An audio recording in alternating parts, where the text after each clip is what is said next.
ముఖ్యమంత్రి గారు ఏమన్నారంటే మేము ఈ 10 మంది ఎమ్మెల్యేలు డిస్క్వాలిఫై కారు, అది గతంలో కాలేదు, ఇప్పుడు కూడా కారు అంటే నేను వెంటనే ఇక్కడ నుంచి సుప్రీంకోర్టులో ఉన్న మ్యాటర్ని మీరు ఎట్లా మాట్లాడతారంటే మాకు ఇమ్యూనిటీ ఉంది, మేము ఏదైనా మాట్లాడవచ్చు ఈ సభలో లోపల మాట్లాడతామన్నారు.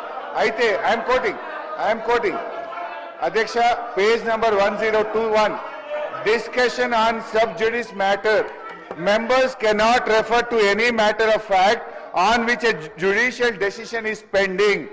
Ade vidhanga chapter 18, Parliament and Judiciary.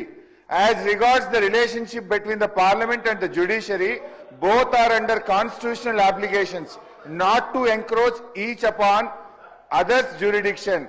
In this respect, Article 121 provides that the conduct of a judge or a Supreme Court or High Court cannot be discussed in Parliament except upon a motion for presenting to the President praying for the removal of such judge.